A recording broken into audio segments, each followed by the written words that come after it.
지난 11월에 한국과학기자협회에서 연구 실적이 탁월하고 과학과 의학 분야 발전에 기여한 올해 과학자상을 수상자를 선정했습니다. 오늘 탐구인에서는 올해 과학자상 수상자이자 국내 대표적인 지진학자인 연세대학교 지구시스템과학과 홍태경 교수와 함께 이야기 나눠보겠습니다. 안녕하세요. 네, 안녕하십니까? 네, 먼저 수상 축하드립니다. 감사합니다. 네. 네, 이번 수상의 이유로 백두산 분화 가능성에 대해서 연구를 한 게 이제 수상을 받은 걸로 알고 있는데요. 어떤 연구이고요?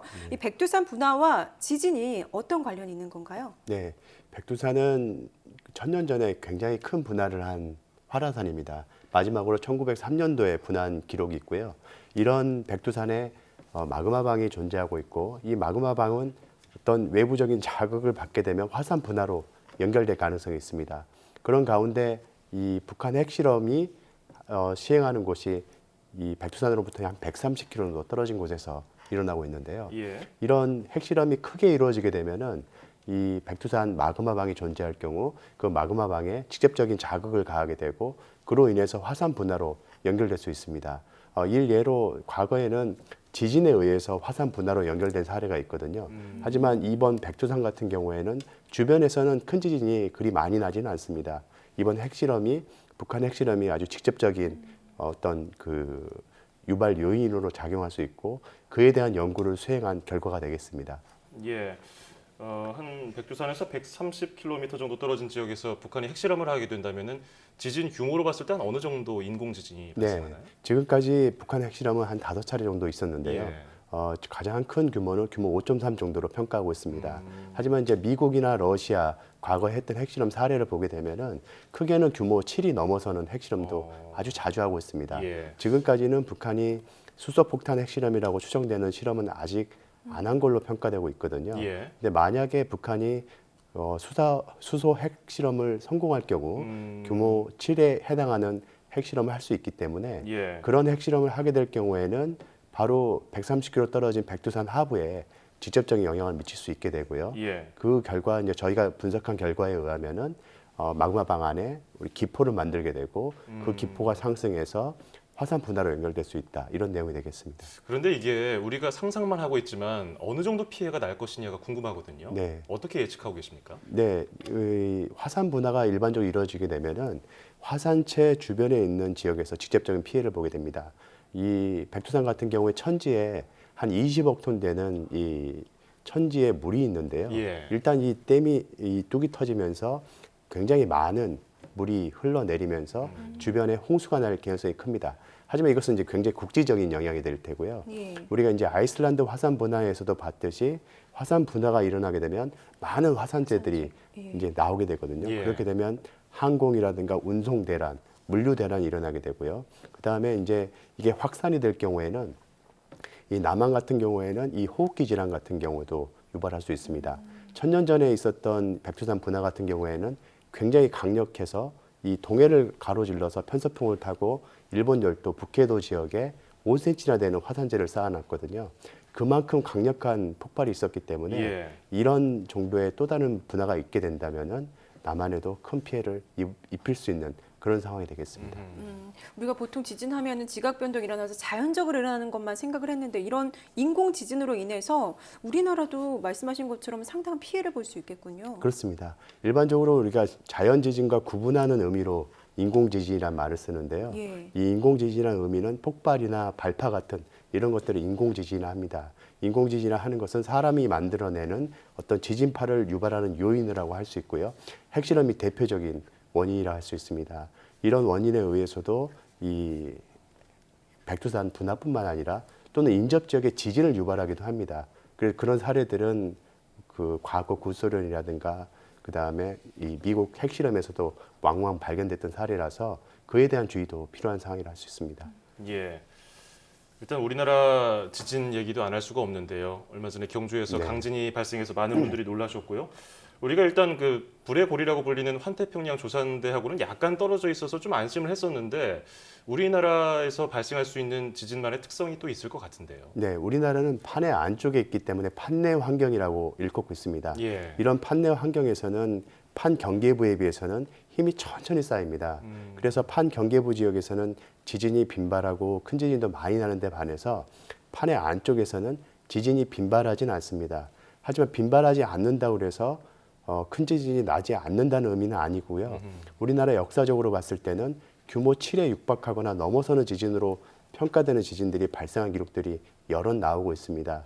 이런 지진 가운데는 수도권에서도 발생한 지진들이 있거든요. 예. 그래서 이런 지진들은 한반도에서는 자주 발생하지는 않지만 한 번 발생하면 큰 피해로 연결될 수 있는데 대표적인 예가 IT라고 할 수 있습니다. 아하. IT 같은 경우에는 이번 그 IT 지진 전에 250년 전에 발생한 전례가 있었는데 그동안 그렇게 큰 지진이 발생하지 않았거든요. 그리고 규모 7.0이 나면서 30만 명이 넘는 사람들이 사망합니다. 그래서 이렇게 지진이 빈발하지 않는 곳은 규모 7에 의해서도 그 준비가 안 돼 있다 보니까 큰 피해로 연결될 수 있고 한반도가 바로 그런 지역 중에 하나라 할 수 있습니다. 경주 강진 이후에 정말로 불안감이 많이 커졌습니다. 그 지역 사는 분들은 엄청나게 지금 불안감에 떨고 있는데 그래서 좀 더 조심스럽긴 한데 한반도에 이보다 더 큰 강진이 일어날 가능성이 있다고 하는데요. 사실인가요? 네, 이 한반도 이번에 경주 지진은 규모 5.8이었는데요.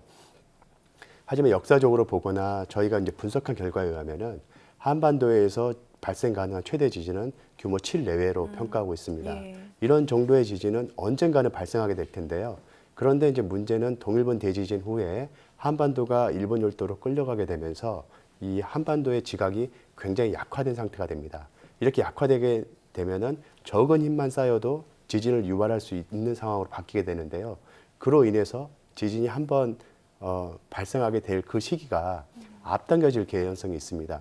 그래서 조선시대 때 발생했던 그 큰 지진이 동일본 대지진으로 인해서 시기가 더 앞당겨지지 않았을까라고 우려를 하고 있고요. 예. 그 효과가 조만간 나타나게 된다면 큰 지진을 또 곧 맞닥뜨릴 수도 있을 뿐만 아니라요. 또 경주 지진에 의해서 경주 지진이 주변에 또 다른 응력을 증가시키는 효과를 작용하고 있거든요. 현재 여진의 분포가 경주 지진에 의해서 응력이 증가한 지역을 중심으로 발생하고 있습니다. 그로 인해서 경주 지진으로 응력이 증가한 지역에 대해서는 특별히 관심을 가지고 지켜봐야 되는데요. 그 여진이 증가하는 현상은 길게는 몇 년간도 유지될 수도 있거든요. 그래서 굉장히 걱정스러운 상황입니다. 예. 지금도 여진이 좀 잇따르고 있는데 앞으로도 그러면 경주 근처는 여진이 언제까지 딱 지속된다 이렇게 단정을 내릴 수가 없겠죠? 이 경주 지진을 발생한 단층에서는 제가 이제 지진이 발생한 바로 그날부터 짐작한 게 짧게는 3, 4주, 길게는 몇 달이 지속될 거라고 예측을 했거든요. 예. 지금 이제 3개월 남짓 지났고요. 예. 그래서 이 단층에서는 더 이상 큰 지진이 발생하지 않을 거라고 생각을 합니다. 하지만 이제 문제는요, 이 단층의 연장선을 모르기 때문에 이 경주 지진이 발생한 바로 그 지역이 아닌 그 연장 부분, 응력이 증가한 부분에서 만약 단층이 존재한다면 그곳에서 또 다른 큰 지진이 발생할 수 있다는 겁니다. 예. 그래서 경주 지진이 발생한 그 단층 자체에서는 여진이 더 크게는 발생하기 어렵지만 만약에 연장이 존재한다면 또 다른 큰 지진이 발생할 개연성을 배제할 수 없는 상황입니다.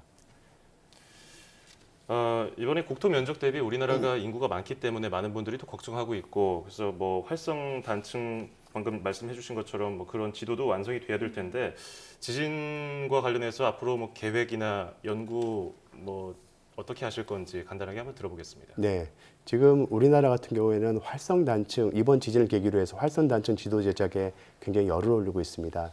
하지만 이제 경주 지진의 예에서 보듯이 활성 단층이 지표에 드러나지 않는 경우가 굉장히 많습니다. 우리가 조선왕조실록에도 큰 지진이 발생을 했는데 그 지진을 유발한 단층을 지표에서 못 찾고 있거든요. 그러면 많은 단층들이 아마 지표 하부에 존재하고 있을 거라고 생각을 하고 있습니다. 그런 단층을 찾는 노력이 필요하고요. 앞으로 이제 그거에 대한 조사를 하기 위해서는 좀 더 지표 하부의 조사에 좀 특화된 방법을 쓸 필요가 있고 이 지진학적인 방법은 향후에 이제 이런 그 지진 위험도 조사뿐만 아니라 행성 탐구 연구에도 확장이 될 수 있거든요. 이런 데도 좀 보다 더 넓게 활용될 필요가 있을 것 같습니다. 네, 한반도도 이제 지진의 안전지대라는 말이 안 된다는 그런 이야기가 나오고 있는데 그래서 더 많이 걱정입니다. 많은 연구 앞으로도 부탁드리겠습니다. 네, 감사합니다. 네. 지금까지 연세대 지구 시스템과학과 홍태경 교수와 함께했습니다. 오늘 말씀 감사합니다.